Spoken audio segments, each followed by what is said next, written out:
అంటే పోలీసులు స్పష్టంగా వాళ్ళ పాపకి చట్టబద్ధ భార్యకి రక్షణ కల్పించాలి. రెండోది ఎవరైతే రెండో ఆమె నేను వస్తున్నాను నేను ధర్నా చేస్తానన్నదో అది ఆమె వివక్షతకు వదిలేయటమే. ప్రజలు తేల్చుకుంటారు, ప్రజలు నిర్ధారిస్తారు, లేకపోతే శ్రీనివాస్ నిర్ధారించుకుంటాడు. కానీ ఇక్కడ కుటుంబ విషయాల్ని కుటుంబ వివాదాలని తీసుకొచ్చి రాజకీయ పరంగా చేసి రభస చేస్తున్నాడు అనేది ఇక్కడ మనం గమనించాలి. కాబట్టి ఈ రభస వాళ్ళ కుటుంబానికి మంచిది కాదు, ఆయనకి మంచిది కాదు అసలు. సరే, ఆయన ఇంకొక మాట మాట్లాడుతూ ఇంకా ఇంత దూరం వచ్చిన తర్వాత నేను డిసైడ్ అయిపోయాను, నోటీసులు కూడా పంపిస్తాను అనేటువంటి మాట కూడా మాట్లాడారు. సో అదే జరిగితే వారి పరిస్థితి ఏంది? సో ఇప్పుడు దాకా వాళ్ళు జరుగుతున్నట్లుగా తమ పరిస్థితి ముఖ్యంగా కుటుంబానికి రక్షణ, అన్ని వ్యవహారాలపైన మాకు ఈ హక్కులు ఉన్నాయి, ఇక్కడ ఈ ప్రాంతంలో కూడా ఉండాల్సిన అవసరం ఆయన లేదు ఇంత దూరం వచ్చిన తర్వాత అని వారు డిమాండ్ చేస్తున్నారు. డెఫినెట్ గా చట్టము చాలా స్పష్టంగా చెప్తుంది. ఇప్పటి వరకు మొదట భార్యను వేధించేందుకు గాను గృహహింస నిరోధక చట్టం కింద డొమెస్టిక్ వైలెన్స్ యాక్ట్ కింద కేసేసి ఆమెను మానసిక వ్యధకు గురి చేసినందుకు నష్టపరిహారం కోరచ్చు. ఆయన ఏ విధంగా అయితే జీవిస్తున్నారో అదే హోదాలో జీవించే విధంగా ఈమె భరణాన్ని కోరచ్చు, దానికి సంబంధించిన పోషణాగారం కోరచ్చు, అన్ని చట్ట ప్రకారం కోరచ్చు. రెండో వైపున క్రిమినల్ చట్ట ప్రకారం కూడా ఆయన శిక్షార్హమైన సెక్షన్స్ అనేకం ఉన్నాయి దీంట్లో.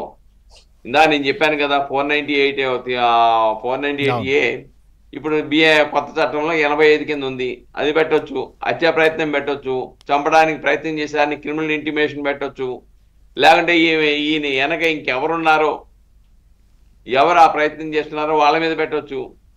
కాబట్టి ఈయన విడాకులు వేసుకున్నంత మతాన ఈయనకి చట్టబద్ధ బాధ్యతలు పోతాయనుకోవడం భ్రమ. ఆమె చట్ట ప్రకారంగా డొమెస్టిక్ వైలెన్స్ వేసుకోవచ్చు, అలానే భారతీయ న్యాయ సంహిత కొత్త ఐపీసీ ప్రకారం సెక్షన్ల ప్రకారం ఆయన అరెస్ట్ చేయొచ్చు, ఆయన వెనక ప్రోత్సహిస్తున్న వాళ్ళని కూడా అరెస్ట్ చేయడానికి అవకాశం ఉంది.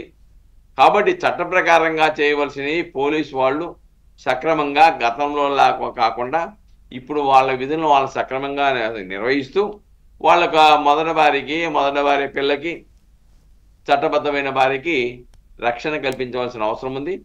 అంతే తప్ప దీన్ని ఏదో మసిపూసి మారేడుకాయ చేసేసి లేదంటే బట్ట కాల్చి ప్రతిపక్షాల మీద అధికార పార్టీ మీద వేసేసి వాళ్ళే ఇచ్చేసారంటే వాళ్ళేమో ఇంకోళ్ళని తీసుకొచ్చి నీకు అప్పచెప్పలేదు కదా, లేదంటే మీ ఇంట్లో గొడవకి వాళ్ళు కారణం కాదు కదా. ఇది ఈనాడు కొత్తగా పోనీ నువ్వు ఓడిపోయిన తర్వాత వచ్చిన గొడవ అంటే అంతకన్నా కాదు కదా.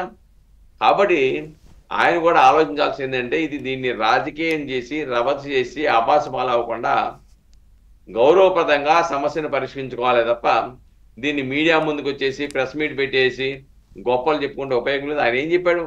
మా తండ్రి గారు రైల్వేలో పనిచేసేవాడు అండి, మాకు పెద్ద స్థితివంతులమైన కుటుంబం కాదని చెప్తున్నావు నువ్వు.